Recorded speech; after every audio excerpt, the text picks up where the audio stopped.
Okay.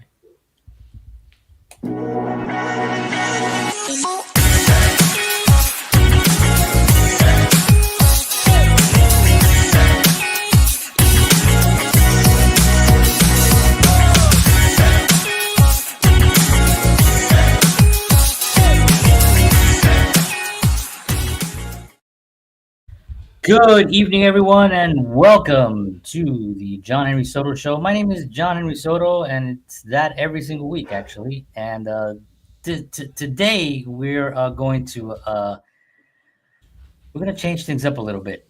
We're going to explore different subjects, topics, things that are maybe not. Oh, we have something here that didn't work, huh? Is that Instagram? Yeah, Instagram didn't kick in. I just get it. It says live on my end. That's funny. All right. Welcome, everyone. Little Hey. silent air there. Today, George and I are going to have a conversation. We A lot of times, George and I get into these conversations here on our show, and we want to say things, and sometimes we can't say things, or we kind of we fear created fear that doesn't even exist in our own world. And because the recent events in the last few weeks and just in the last maybe even more than that, things have been coming out. I don't know if y'all been noticing the news and stuff. There are things that George, probably more George than anything, has been talking about for the last couple of years that suddenly now are known as a fact, and that it was something that was, it was frowned upon to talk about back in the days. And now it seems like, well, yeah, that was the case. And so we decided to just do a show a little bit more authentically, a little bit more who we are, and talk about um, the industry, mainly the food industry, and also a few other things that were kept from the American people that I think are vital to the future of our planet and our culture, especially the future of this particular country that leads the world. I mean, we are, whether people like it or not, people out there, I know they're America haters out there. They're here, they don't leave, but they're here, they hate it, but they don't leave. Why would they leave? Where are they going to go? Where are they going to go that they have the opportunities that they have here? Nowhere. They think True. they're going to go somewhere. Well, then go, right? I always say that, go. But we know that. But if you really look at it, our country influences the whole world. Our Right. music, just take our music alone. You can go to the corners of Japan and there's someone doing hip hop. There's jazz bands going to Japan and filling up places. There are incredible. I mean, Michael Jackson went across the world. He was a huge artist from America. Elvis Presley from America. The Beatles, the biggest band ever, credit artists from America. The blues, the Rolling Stones, they credit the blues from America. Muddy Waters and BB King and those guys. So our influence in the world is tremendous. It's just tremendous. So we're George and I have been a little fed up, I guess, with not being able to communicate honestly and on what we want to say. So we've taken this opportunity today to put together an episode with some of the conspiracies that fell throughout the last 40 years. Actually, one of them was in the 30s. So whatever that is, 80 years. So we're going to go over that a little bit today. How are you, George? I'm good. I'm scared. Hold me. Hold me, John. Oh. Yeah, no, Um, it's yeah, I mean it's what are you gonna do? I mean, I for me especially, I'm used to this type of stuff a little bit on my end, obviously. So, but I think it's going to be fun. I think we're going to have fun with it as well. We're going to do it in yeah. a nice way, tasteful way. Yeah, for those who don't know, George has a wonderful show. It's called Wellness Talk, and if you can go to your website, right, John? Hmm. They can go right to georgebatista.com and they can You watch can it check out. there and they can look at all the articles and all that stuff. Yeah. Yeah, it's just great information on nutrition and health and things that really at one point, people are battling to try to get people to to see that this is not good for you. This is really bad for you. And people were like, no, I mean, I don't think that these large food companies would purposely lie to us just to make money. And yet here it is. It's been out. It's out. It's out, and it's out even more now because of RFK taking over the nutrition, and I think that it's going to be an incredible run.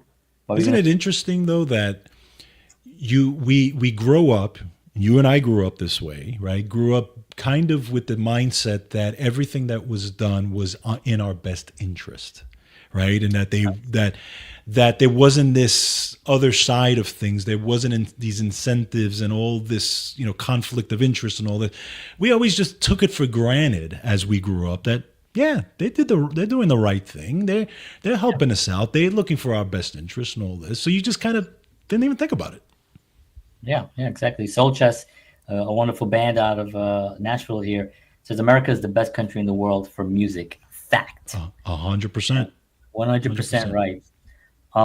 Yeah. So anyway, this episode here is live. If anybody's interested, we're live right now. I'm live on TikTok, but I'm also live on Facebook, LinkedIn, YouTube, Twitch, and Instagram. So Possibly he might be he might be still live on those. actually, Instagram is back again. Yeah, it's back again. Oh, okay. Got fixed. So I don't know. Okay. Now, granted, by the end of this program, I might not be on any of these because there's gonna be problems.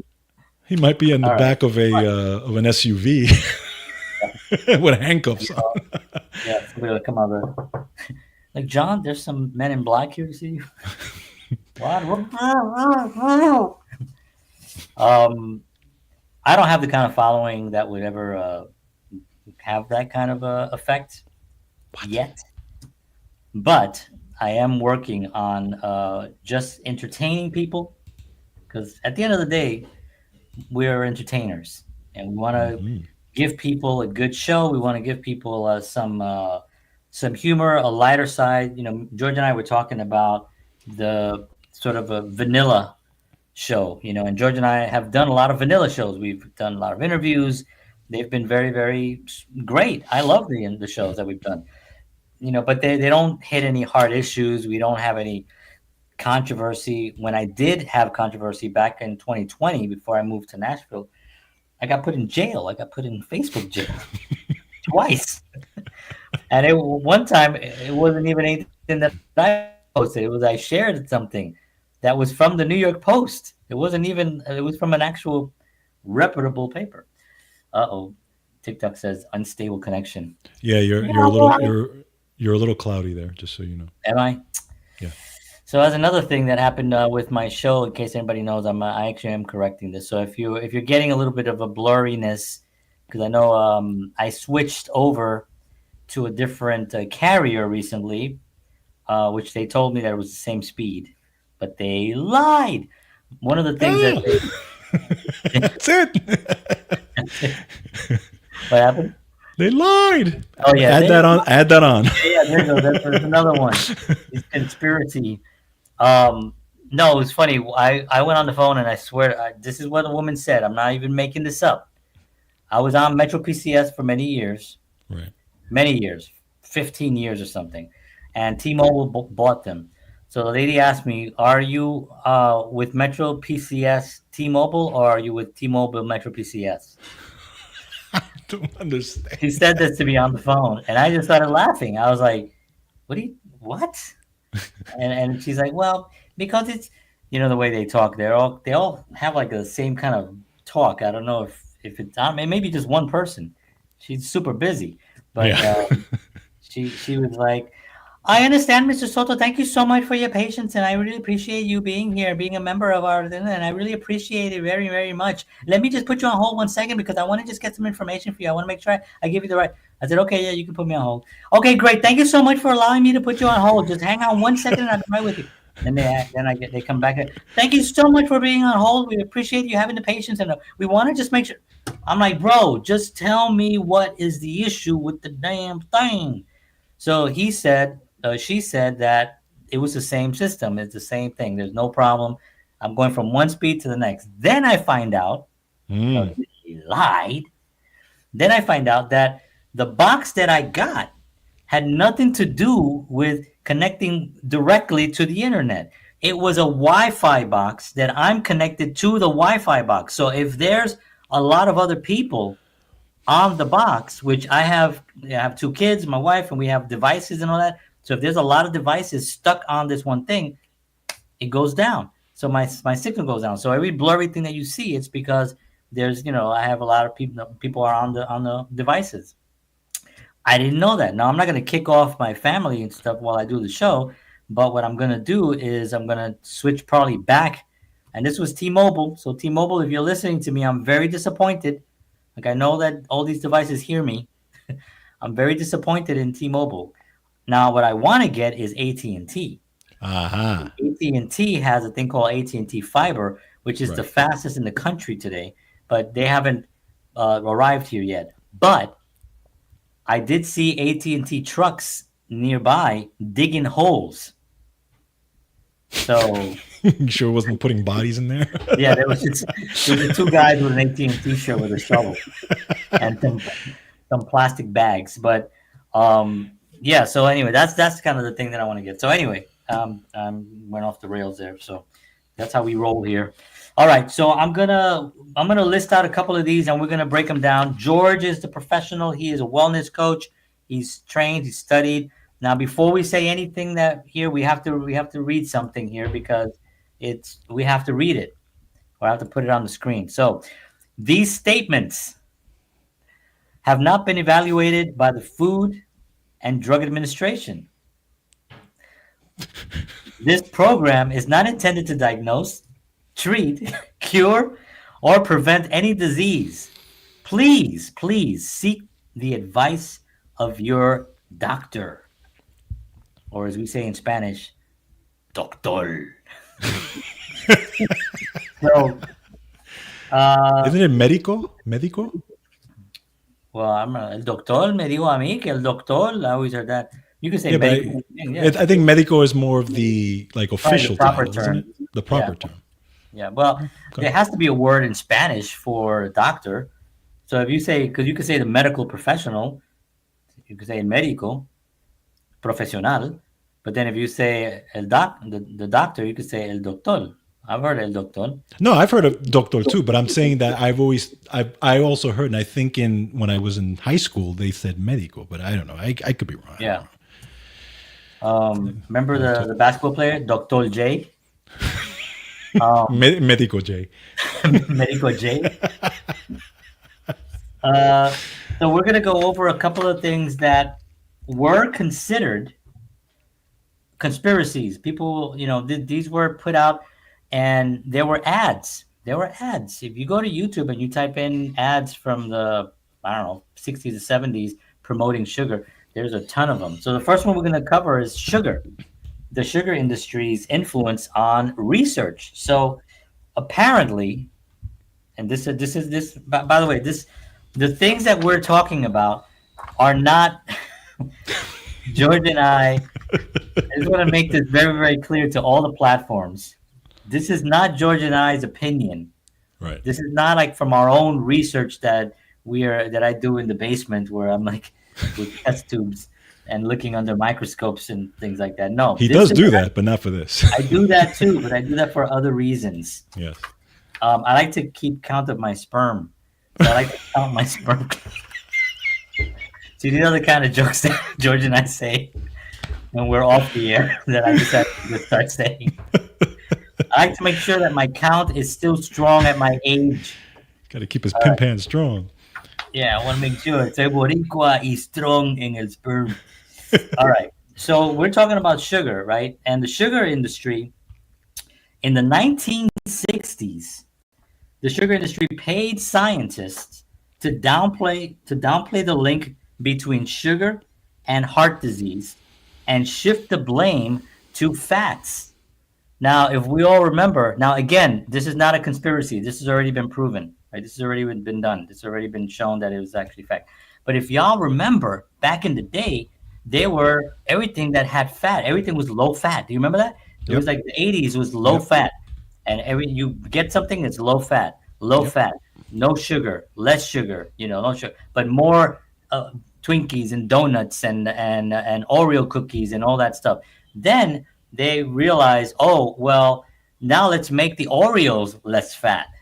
Right. So then they had Oreos that were less fat and other sweet things. And what they basically did was that they used artificial sweeteners, which in themselves, and there's a whole section here also about that, in themselves are also poisonous and have been proven to cause a lot of things that I won't mention the names of them because you can research those on your own. But the names alone, when you say the names, you trigger the algorithms of these platforms to look and see what you're talking about Right. because the name alone of these things is very, very touchy. And remember, we're dealing with very, very weak-minded people now who can't take stuff, and that's what happens. With society somehow got very mentally weak and now Yes. cannot take it. And even the word trigger. What was the word when I was growing up? You know what the word trigger was? Roy Rogers' horse. That was trigger. True. There was no other trigger, and the trigger of a gun, and we nobody really talked about that much. That was the only trigger they had. Now the word trigger you can't even know who nobody even knows who Will Rogers was. True. He That's was true. That's a true. he was Nobody a, knows a him. cowboy back in the day, and he had a horse named Trigger. So you can trigger now. You know, um, you can trigger almost not almost anybody, but you can trigger somebody on something. Right. These individuals. So it doesn't matter what you say. I've had people say that sugar isn't bad for you in small doses. See, that's another thing they said. They threw that into the mix in moderation. They used the Moderation. word moderation Right. and they put it out because they figure, well, we'll just put the responsibility on them Mm-hmm. in moderation. So this way they're free. If they say, well, hey, you ate 10 Oreo cookies. Why did you eat 10 Oreo cookies? Well, why don't you have them in moderation? The thing is that's like saying, why don't I just smoke a little bit of crack Right. instead of the whole rock? Right. Or why don't I just take a little bit of cocaine or a little bit of heroin instead of the whole thing? It's the same thing. You're still poisoning your body. So the moderation is a lie as well. So the this influence continued for decades, impacting public health guidelines. Now, the impact that it had was misinformation led to low fat, high sugar diets, contributing to the obesity and diabetes epidemic. Now, this is what it occurred. This is what's happening. You go look at the numbers in the last 40 years of the obesity rate and the diabetes epidemic. Then you'll see that this is accurate. You'll see it. You'll see how it went up. I don't know what this was. I'm like, only I'm dancing, but the stats are just going up and up and up, and the mortality rate is horrible when it comes to sugar. What do you have to say about sugar? Well, no, you're Right. 100%. No, I'm just kidding. You're 100% on that. And actually, it's interesting because that, in talking about fat, that is what led to the lipid hypothesis eventually, right? And it led to, you like you were saying, low fat and all these types of things and all that, all that stuff. And it led to, saturated fat. Nobody eats saturated fat because saturated fat is going to kill you. There was a gentleman named Ansel Keys who was very famous, professor who did experiments. He did a couple of experiments, but a lot of them. One of them was called a seven countries study, where he studied cardiovascular disease. And his thing was he came out with a book on it and all this. And his thing was, when he studied these countries, that the ones who had the lowest amount of saturated fat were the ones who had the least cardiovascular disease. And that, that led to that whole low fat and all that stuff and blah, blah, blah, right? And then which led to eventually the cholesterol theory, right? Because apparently saturated fat raises cholesterol, and then you get the whole cholesterol theory, which to this day is still practiced by doctors. And and there are still many people. Now, the cholesterol thing, just so you know, has been basically debunked, to a large extent, because they realized that it wasn't the fact that you eat cholesterol and your cholesterol goes high and you have a heart attack. No. Okay, because it doesn't work that way anymore. But that's how that ended up. And then when you get to the late 70s, the sugar industry had a problem in the late 70s. Because what was happening is when you started having a lot of weather, hurricanes and all these types of things and stuff, it started affecting the sugarcane crops and all this. They were going through, a massive problem with it, right? So what happened? They went into the laboratory and they created what we know as high fructose corn syrup. Gorgeous. And that was going to be the substitute for sugar because it was easy. It was easy to produce. And you thought late 70s, early 80s is when that started. And then that started to become the big prevailing thing into the foods, because now we don't have to use sugar anymore. Now we can actually use the high fructose corn syrup. And their theory on that was that it doesn't raise blood sugar, okay, like regular sugar does. And then, of course, now we have the obesity epidemic, like you said, that we have today. Yeah. Wow. So the fact that it affected the lips hippopotamus, whatever. Lipid hypothesis. Right. And so here we are now, all these hippopotamuses with big lips. You think that's fair? You think the sugar industry cares? No. But yeah, that's those are and everything Georgia says you can read about, by the way. Yes. It's not him, just spitting out stuff. It's all on articles written by the most reputable people on the planet when it comes to this kind of stuff, So that was the sugar industry. You have one? You want to go down one? I'll you do one, I do one? Yeah, we could definitely. Where do I start? Well, I mean, let's see. Where can I go? I mean, I can talk about the cholesterol thing as well. I can go more deep into that if you want to do that, or we can get into something like cigarettes. Let's talk about cigarettes, because that was a major thing. Not only the fact that cigarettes were incredibly harmful, but also what happened after the onslaught against Philip Morris. Correct. And what occurred and what did they do and what was their solution to combat losses of stock and money and try to fix it, So why don't we talk about that? Right. So when you look back into, late 1800s, early 1900s with tobacco and stuff like that, you had American tobacco, right, which was one of the big ones back then.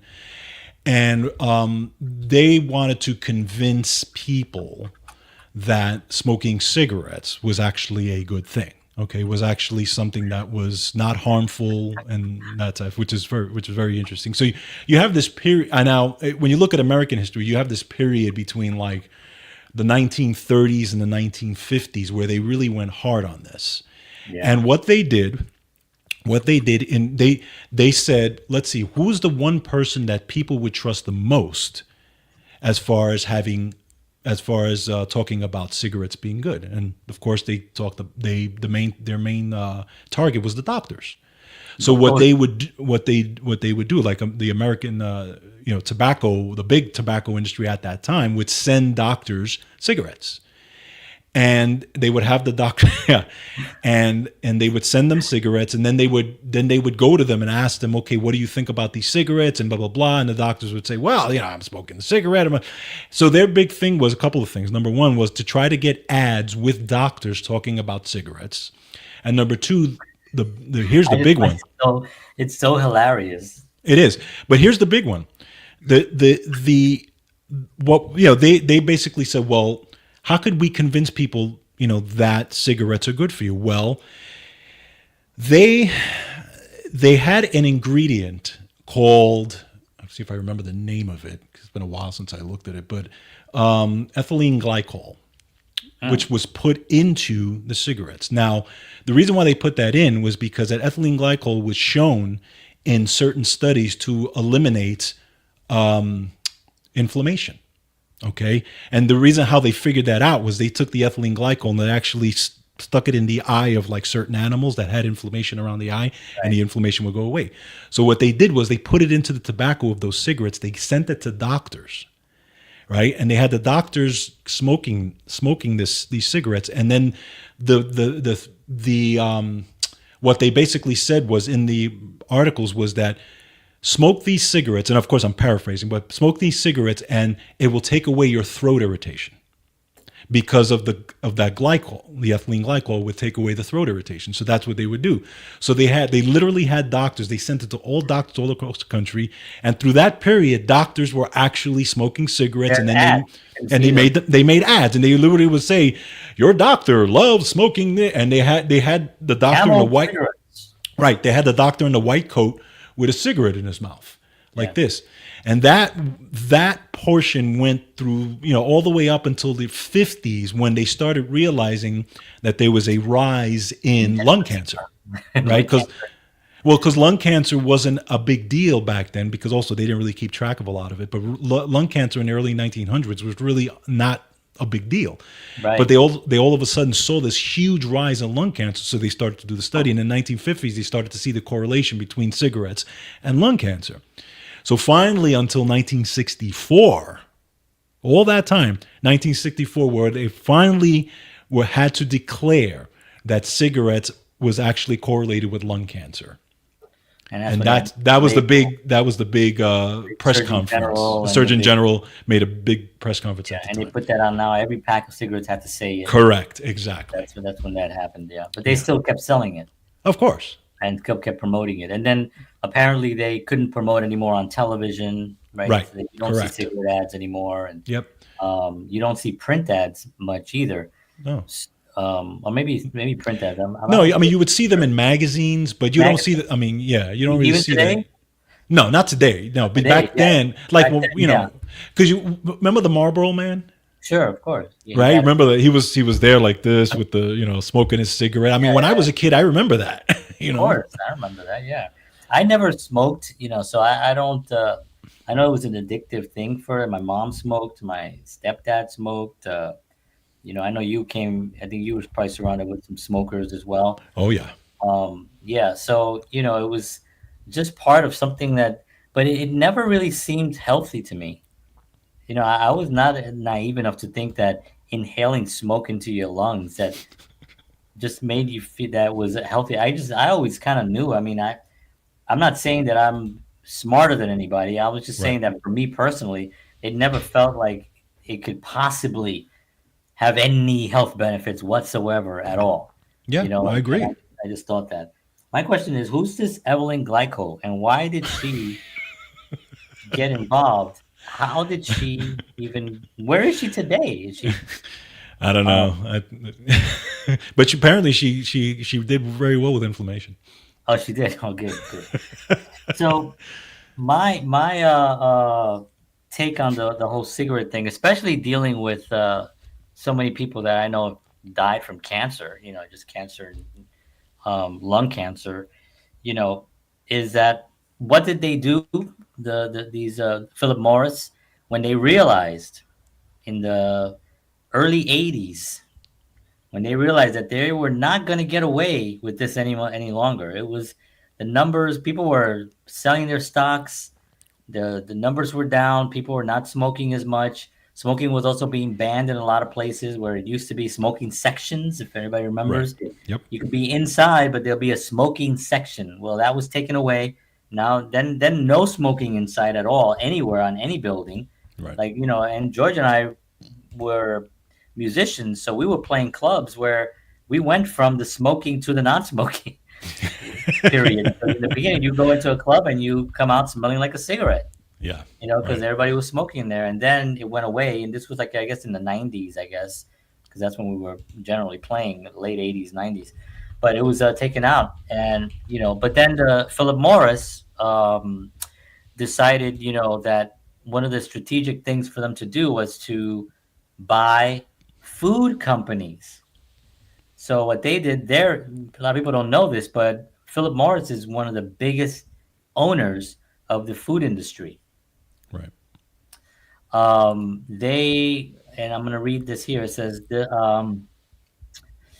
so Philip Morris, primarily known for its tobacco products, notably expanded into the food industry during the late 20th century, reflecting a strategic pivot to diversify its business holdings. Yeah, because they were crapping out. That's fine. This move included the acquisition of Kraft. Philip Morris owns Kraft. That was in 1988. Mhm. And Nabisco. Who knew that Philip Morris Mhm. owned Nabisco in 2000? And it positioned the company as a major force in the global food market. By branching out into these sectors, Philip Morris aimed to stabilize its revenue amid increasing public and legislative pressure on tobacco.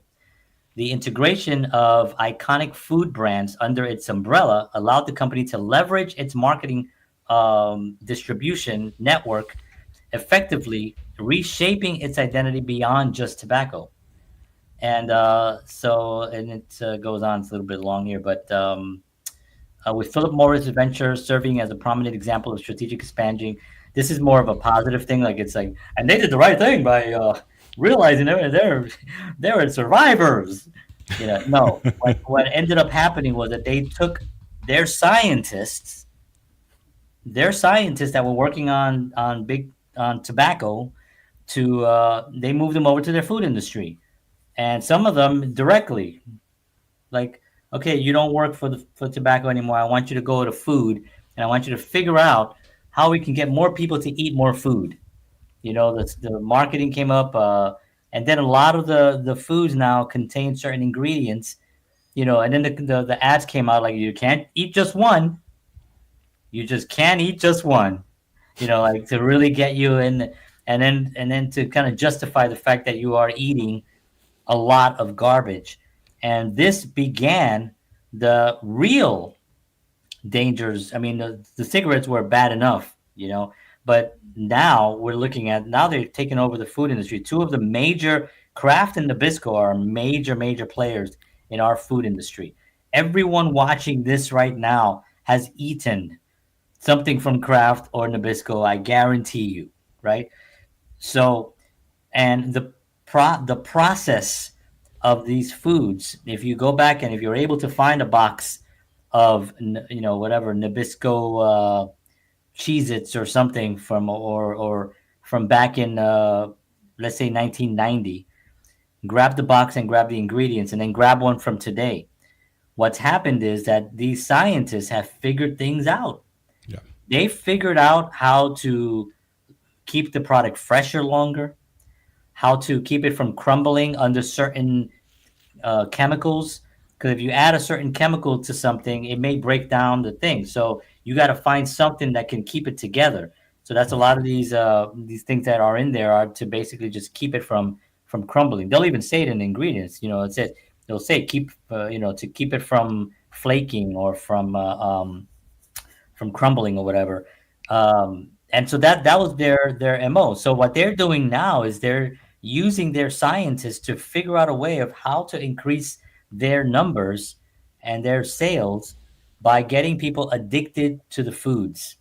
And this is an addiction to the food. This has been talked about. This has been proven. As a matter of fact, there was two scientists that were being interviewed that kind of almost they let it slip, but in a way that was innocent. They were like, he goes, yeah, well, what we're trying to do here, we're trying to figure out how can we get people to want to eat more? We want them to eat and enjoy our products. We have great products, and we want them to be able to like them. And when they see the box, they think in their minds and they want to eat those again. That is called addiction. Yes. Now, people can say, oh, well, addiction is not like a drug addiction. It's probably worse.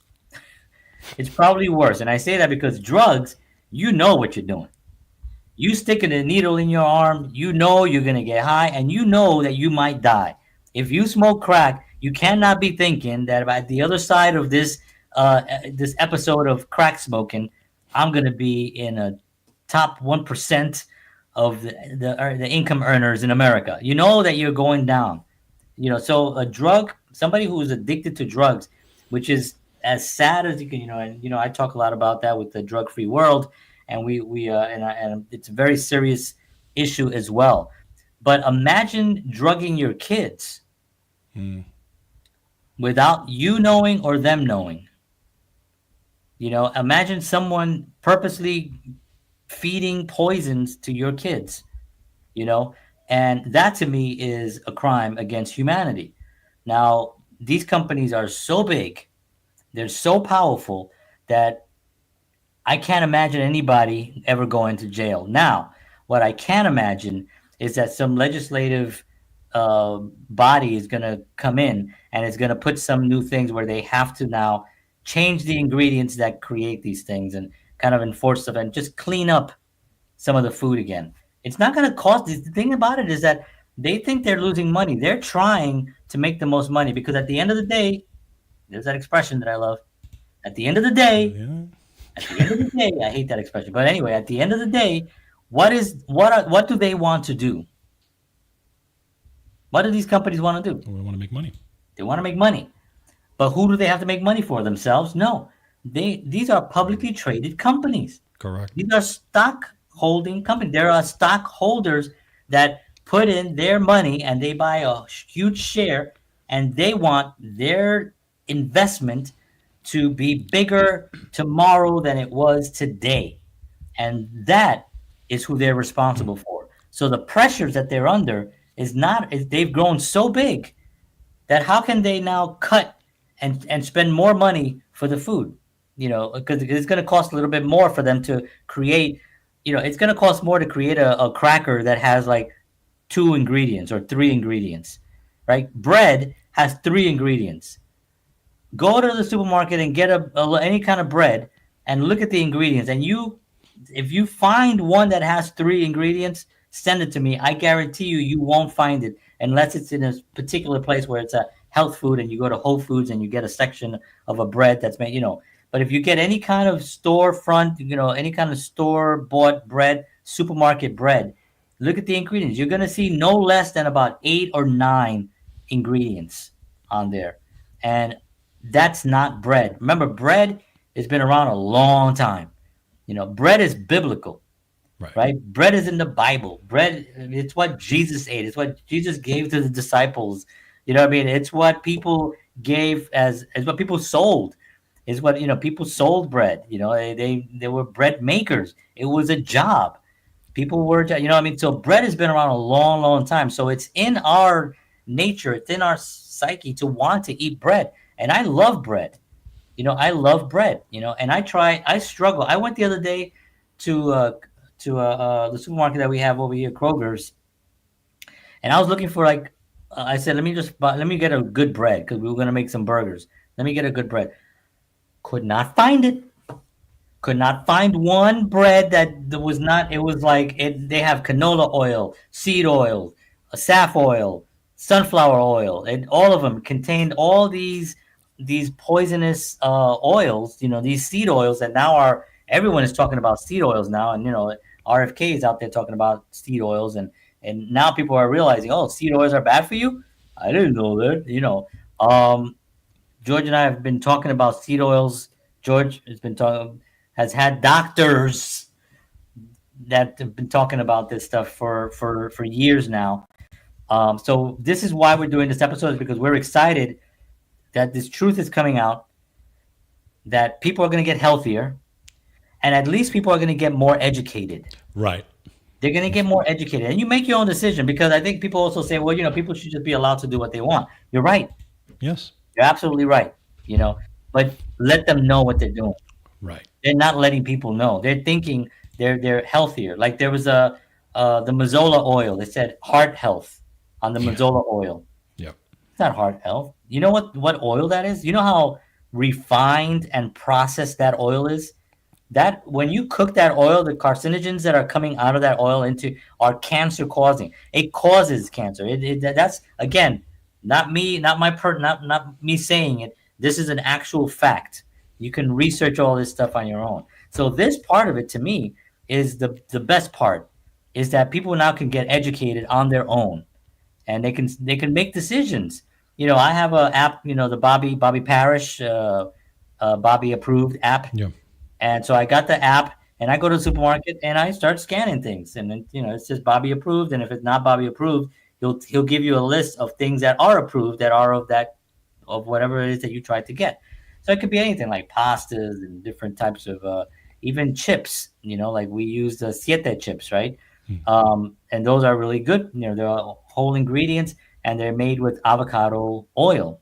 Now we're not getting any kickbacks on any of these things that we're talking about, but those are, avocado oil is good. Coconut oil is good. The best thing to really cook in is really, you can cook in ghee. Ghee is also really good. And of course, there's tallow that is like very, very good to cook in. So those are the four options that you can cook in that are natural, and they're good for you, and they won't destroy your health. So there's options. And then the fast food places, those things that, the McDonald's that George and I ate when we were kids, and we ate McDonald's, is not the McDonald's of today. Why? The scientists have figured out how to make things last longer, how to spread it out, how to have more meat, how to put the pink slime in there, which is one of the things here, the pink slime, where you put it in with the meat, and it actually gives you more portions. So whereas you could only make 10 burgers out of this chunk, put in the pink slime. Now you got yourself 30 burgers, and you can still say it's beef, because it's 100% beef. You know why? Because it is. It has 100% beef with the pink slime and with all the other things in it. And it's all, so they found what they do. What they're really good at is finding ways of manipulating the language to get you to believe something. Like aspartame, and has now been already demolished, right? Everybody knows aspartame is bad. It's still all in the stuff. You'll still find it everywhere, but it's kind of already been known. So now they just changed the name. Now it's called something else. I can't remember what it's called, like sucra or something. They Yeah. just changed the name. It's like Yeah. it's the same thing. They just changed the name. They are not, your health is not in their best interest. Their stockholders, they're responsible to their stockholders, not you. Not you. So you have to make the decision. And you have to, and it's not an easy decision, because you have to kind of look in your refrigerator and start picking stuff out. I did this. I was like, we have nothing in here that's good for you, and I got rid of everything. And now if you go to my kitchen and you look at what we have, it's great, and we feel better. I feel better. It's just, that's another thing. It's like you're going to feel better because you're putting in clean ingredients into your body, and it's just going to make you feel better. The other thing that I wanted to talk about was the foods that they were telling us not to eat. Eggs, Oh yeah. so the cholesterol. Go back to the cholesterol. Yep. Back to the cholesterol, right? Eggs are like a superfood. Eggs are super good for you. Eggs are fantastic. Eggs are great. Now I know vegans and vegetarians are gonna be, whatever, but we're on this planet, and there's a thing called the God diet. People talk about that. If God made it, you can eat it. If God made it, you can eat it. And that goes, maybe not the bark of a tree, but you probably could break it down and turn it into some type of a something, because it still breaks down.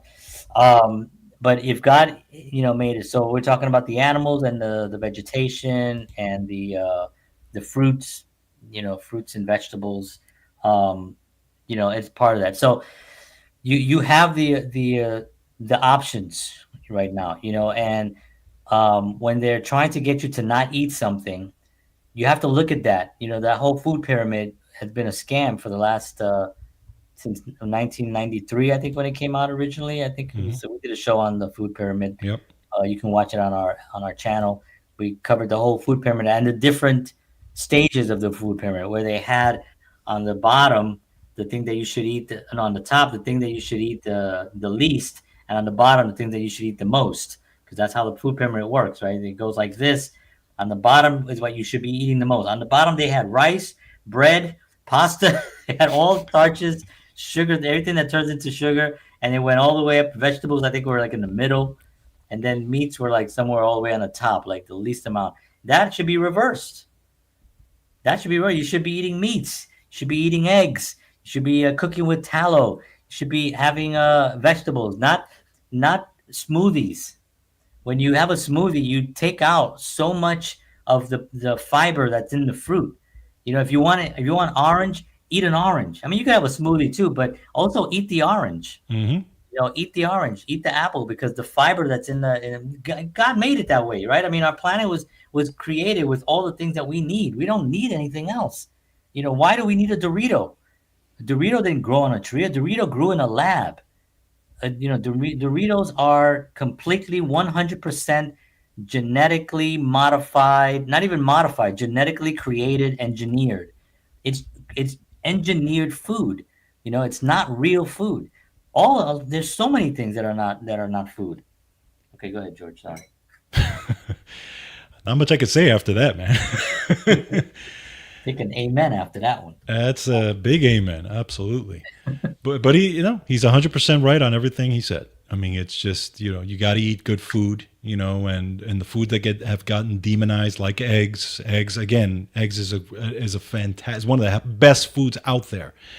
And no, it's not going to raise your dietary cholesterol to the point where it's, blah, blah, blah. It's now there are people that do have a genetic predisposition to high cholesterol, but that's a very small percentage of people, because what they have is familiar hypercholesterolemia. But, but those folks are a different category of people. But again, it's a small percentage. But most people, because remember, your liver makes its own cholesterol based off of the amount that you actually I was gonna eat. say that. So just keep that in mind as far as Yeah. that. So let's talk a little bit about Roundup. Oh, So that's the glyphosate, and glyphosate. that's always a wonderful thing. So as we all know, there's been a lot of controversy about not only that, but there's also some other things that have been put out called appeal. I Hmm. believe that's another Yeah, thing. it makes That everything look rubber. everything is like rubber. It's like a little thin layer of rubber to protect the fruit. Right. I wonder why God didn't do that. Um, so Monsanto's, that's another word that you can't really say because they control the world. So I'm gonna be like reading. So Monsanto, an arrow. Where did that arrow come from? Pamela. Um, Wow. so Monsanto. Oh, I think TikTok got mad at me. No, it's fine. Uh-oh. No, I'm fine. They just want to make sure I'm still on. Hi, TikTok. All right, so here we go with glyphosate. Was long claimed to be safe by the company, despite growing concerns. Later findings, including a 2015 World Health Organization report. The World Health Organization report. They're totally reputable. They classified glyphosate. Is that how you pronounce it? Glyphosate? Glyphosate. Glyphosate? Glyphosate. What did Glyphosate. I say? Glyphosate. That sounds like the same thing to me. I said, no, Whatever. it's glyphosate, not glyphosate. It's glyphosate, not glyphosate. Whatever. It's. Do you have Metro PCS with T-Mobile or T-Mobile with Metro PCS? Which one you got? So it says here genetically. Oh no, that's another thing. Okay, so yeah, it's classified that as as a carcinogen to humans.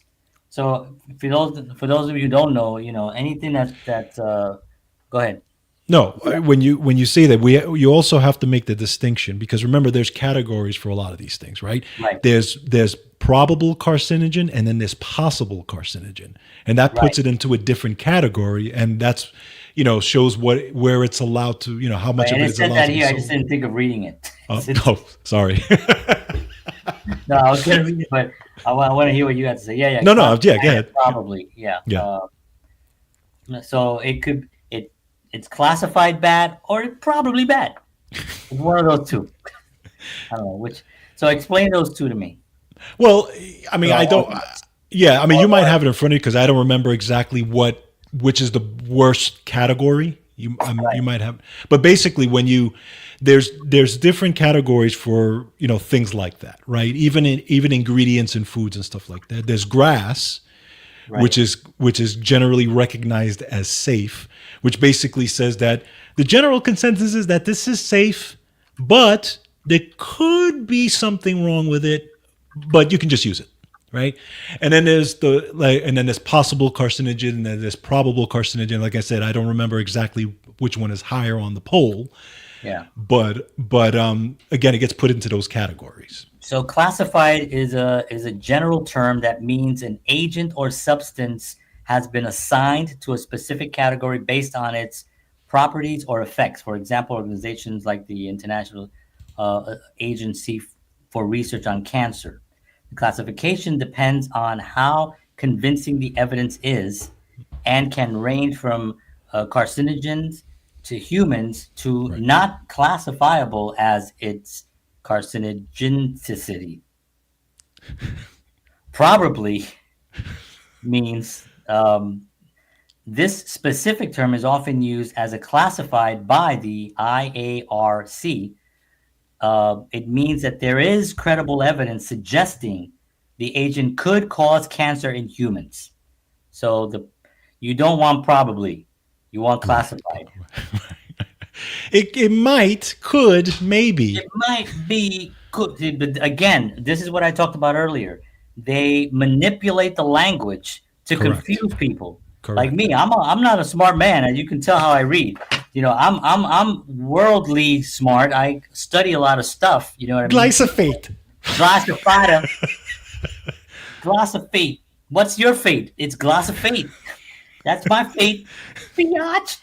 So for me, it's like I read this and I'm learning. I'm learning about these Yes. things. I'm Yes. taking the responsibility on my own to kind of figure out what it is that these two things mean. Now I know what these two things mean, right? So, but look what they do. How convoluted are those two definitions? It either is or it isn't. Does it Right. cause cancer or does it not? Well, per this organization and their research, they haven't really found that it has caused to any degree any kind of harm.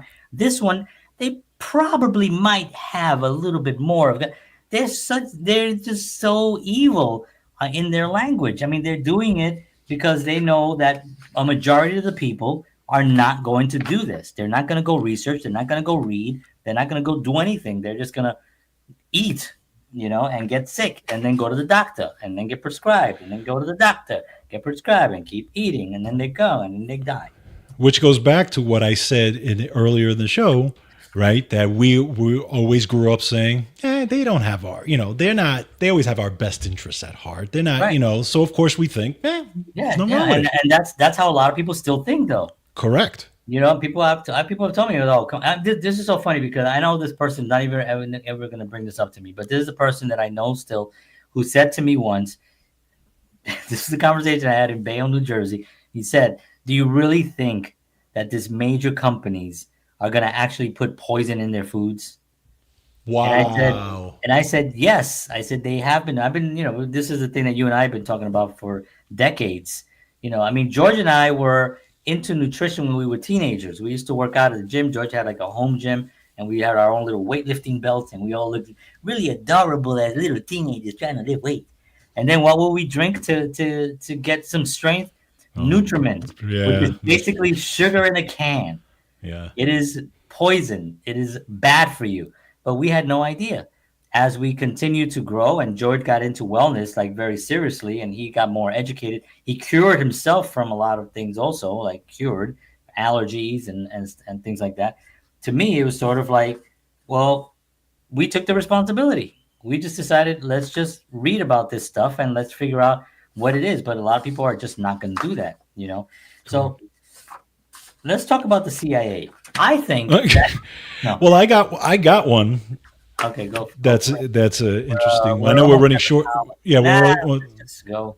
If we could do people are one. listening, they're listening. We'll We're do gonna one do more more. of these shows anyway. Yeah. So Oh, we covered um, good. this is a tough one. That a lot. Maybe there are people that don't even know about this happened. What about Vioxx? So Vioxx was a heart medication, Well, a no, blood pressure medication or no, something. no, no. Okay. Oh, what? So I'll just kind of give you guys Oh, the history. cholesterol. Was it? I don't remember what it's for. Go ahead. For No, erection, it was a. It came before it Viagra. was glyphosate. It was classified.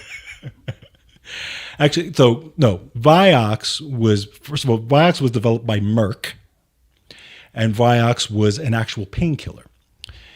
And the whole premise of Vioxx was that because at the time there was another painkiller that was kind of very popular, which was naproxen Oh yeah. for people with arthritis and all these different types of things, but that would naproxen would cause like stomach upset and stuff like that. So their Merck's thing was, well, we have this new one Vioxx that we think that does not cause the stomach upset, the gastrointestinal problems. It So only problem is that it makes the heart stop beating. yeah, well, here's the thing. So they petitioned the FDA after doing a couple of trials. One was on 5,400 subjects, and another one was on 8,000 subjects. So the one with the 8,000 subjects was they were comparing Vioxx to naproxen, and to see, as far as which one would give more or less of a stomach upset and that type of thing. That was around 1999. I remember. And so, sure, what's interesting is that they did the study in 1999 in January, and FDA approves Vioxx in May. Wow. Like, I mean, just like that. Okay. They So work the fast. FDA, They're good. They're just yeah. good. They're a good organization, George. Stop trying to knock them. Now They're very organized. they were still doing studies on gastrointestinal upset, and and in those studies, by the way, because there was a panel that actually, a safety panel that was around looking at these things, they did find that it raised cardiac risk. But they had to and they were told to do more studies on the cardiac risk. But they kept saying, well, we don't think it's the Vioxx that's doing that. So there was this whole there was a whole back and forth. So, but meanwhile, but the FDA approved it anyway. I mean, again, anybody can look all this stuff up. There's a whole timeline Yeah, on this this. is not, again, this is not George and I doing a conspiracy show. These are all things that are already out. Exactly. So just to kind of wrap it up, it turns out that at the end of using this, throughout the years that this was there, this was out there, 20 million people use this thing. Okay, and it turns out that 88,000 people who are on this medication had heart attacks, and roughly, I think it's something like 38 to 40,000 died.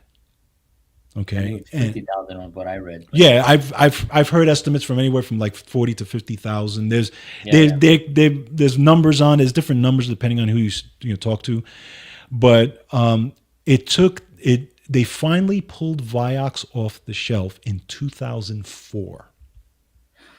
So After all that time, they were through all that time, people were having heart attacks and dying of this thing, and they kept denying it. And it turns out when they looked back in the studies, they did see the signals of the heart risk using this medication, and they hid it. They did not want to bring it out and they made the money, the amount of money that they made is astronomical off of this Oh, thing. yeah, billions. See, that's the thing. They are in it for the short term. They need Correct. the thing that's going to make them the money now, and they'll push it as long as they possibly can, and then at some point they'll change it. There's no shortage of of excuses for them. They're always gonna just say, "Oh well, we." And who went to jail for that? Give me the No, names. the only thing that actually happened was that in 2007, because of the lawsuits, Merck was forced to pay 4.8 billion to the thousands of lawsuits off of that thing. Now, And when you made a trillion, exactly. when you made $1 trillion, and you're going to make $1 trillion again in the following year, and you're making trillions of dollars, I think the money part is way more now than it was back in the day, which is Right. good. The lawsuits used to be, oh well, they got sued for $100 million. $100 million. They made $1 trillion. You know what's $100 million to get? That's like a dime. That's like money they have in their wallets. That's nothing. So that it has to be it has to hurt. Yes. It has to be something that hurts. But again, there has to be accountability. Correct. Remember what the RICO law is? Yeah. Yeah. Yeah. Yep. And So, that's what RFK is actually talking about now. oh, is he really? He's talking about instituting that. Wow. So the RICO law is a very, very effective thing. And it was very effective to get rid of the mob, right? Or at least to Yeah. control the mob. Not that the mob's not there anymore, but it took it to the point where any mob boss who makes any kind of gains of any type off of some criminal empire that even if he himself did not do it, Yep. the RICO law can go into effect and arrest that guy. And a lot of the guys back in the 80s, they all got arrested for this stuff, especially like in the early 80s where you had the Gambinos and the Right. Colombo family and the Genovese family. Every single boss leader was taken down because of the RICO law. Right. And this was really pushed hard by Rudy Giuliani, who's the great New York attorney and mayor and leader. And so he took down a lot of these guys. So the RICO law is something that I'm always shocked that hasn't been into effect yet, because somebody's got to be the CEO of these companies. And what's the difference between, and now we're going into like heavy ground, because we're talking about, someone's $1 trillion of like a pharmaceutical company or something. I mean, Merck is massive. I mean, Eli Lilly. What's the other one? Pfizer. Pfizer, of course, and then there's a big one that I can't think of now. It's two names. GlaxoSmithKline. GlaxoSmithKline. And these guys are massive, massive companies. With trillions of dollars each of them, not together, each of them generating trillions of dollars. And some of the stuff like this Viax thing, that CEO should have been in jail, or at least have been indicted. Because it's his watch. Yeah. That stuff is going on under his watch. 100%. Someone should do that. Now, how difficult is that going to be to get in? It really shouldn't be, but I'm sure that there's so much money involved behind the scenes that we don't see, of people fighting this. Yep. People are trying to figure out, because obviously RFK is hopefully he's well protected, but he's a target. Yes. Because not only is he smart, healthy, educated, but he's also having a fight of his life against, you talk about David and Goliath, this is what that is. Now he has people behind him. He's got some good support behind him. He's got a lot of good, good prospects and good programs and a lot of other good things that are going to happen. But this is a tremendous thing. So, all right. I mean, we're gonna, this episode here is just the first of many. George and I have decided that we're gonna do a couple more of these, because I had like 4 pages and I only did 3 things on one page. So there's still a lot of other things that we want to go over, and because I think the conversation is something that if anything, we don't have the viewership, but someday we will have the viewership, and we'd like for people to go back, and if this piece of content that George and I create stays relevant in some platform floating through space for a couple of for a couple of decades after we're gone and people see it. We want our families to be proud, not that we're looking for praise of any kind, but we want them to at least know that this generation was looking out for them, and we were fighting, and we were trying to find answers, and why we're being poisoned, and why we're being not taken care of when we're working our asses off to pay our taxes and to keep the roads moving and to keep the show on the road. Why aren't we being taken care of? Because of profits. That's the main reason, is because of the profits. So we want at least our legacy, and legacy. I saw Mike Tyson talk about legacy the other day. He said it's sort of like an arrogant kind of thing to think about legacy. I disagree with that. I Right. think that what you actually are today can influence my kids, George's kids, on their future, on the future of what they're going to be able to do with something, and I want them to be able to look back. And again, we don't know where this is going, but I'd much rather keep it on the airwaves. Right now it's on 8 different platforms, and we'll have a copy of it ourselves off the grid, as they say, so people can watch it. And we're very concerned. We're very concerned, and we're happy that all this stuff is coming out. But what happens when you corner a cat? The nails come out and they start really attacking hard. So that's what concerns me. It's what concerns George, our families, our friends, and people that are interested in just living a life. Yeah. It's always kind of interesting. Like, all we want is to be left alone. Yes. Isn't Exactly. that crazy? Just stop poisoning us and leave us alone. Yeah. Why do you have to keep doing this? Just go away. Can't you go make money somewhere else?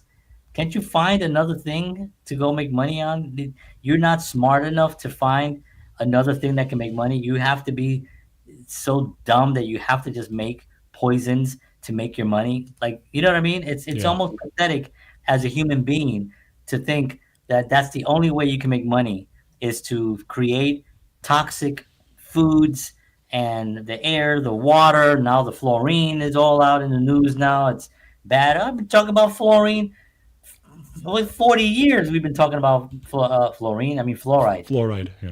Fluorine is what is this girl I met. I was gonna Uh, say, who's Florine? Fluorine. She was back in. I was back before I was married. But the fluoride thing has been like, we've been talking about fluoride for like years, That's right. decades, and now suddenly it's now in the forefront. Now it's like they're gonna reduce the fluorine. I'm gonna say fluorine. All right. Well, there you go, folks. That's our episode for this evening. I want to thank you all for tuning in.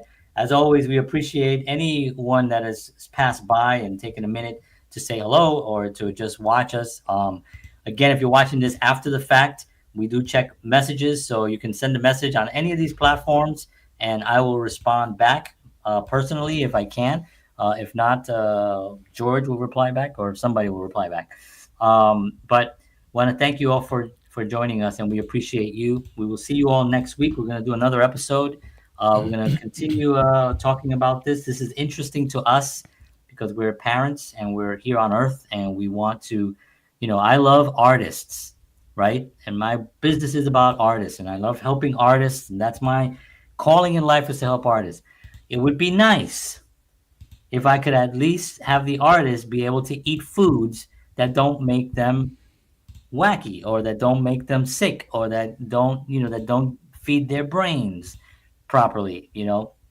And that to me is important. Now that's the future of artists, but also for my kids. I want my kids to be able to eat. Now they have me. A lot of parents don't have, parents that are, a lot of kids don't have parents that are going to take the initiative and kind of figure things out. But if anybody's interested in the Bobby Parrish, his name is Bobby Parrish. Go on Instagram, check him out there, and he has an app which is called Bobby Approved, and it's basically got a little barcode thing. You click it, you open the app, and you scan the barcode for any item in the supermarket, and it'll tell you they've scanned thousands and thousands and thousands of things on there. And sometimes if they haven't scanned it, it'll tell you to take a picture of it right in the app. If it hasn't been scanned, like if it's not in the database, to scan it and then take a picture of the ingredients and then send it in, and then they review it and then they put it onto the platform. So that's how this has happened. This is how this grew. But this way, you are a little bit more empowered and you can make better choices and you feel better. George has a joke. He wants to say it. No, I'll hold it. I was just gonna say, I was gonna say we had a nice group going between Evelyn glyphosate and fluorine. And we had those lip hippopotamuses. Yeah. We had a hell of a show here with Evelyn and Florine and big giant lip hippopotamuses. This is one of our best shows. All right, folks. Want to thank you all. We love you very, very much. Take care of yourselves. God bless. Take care of each other. That's important too. And we will see you all next week. And as always, peace.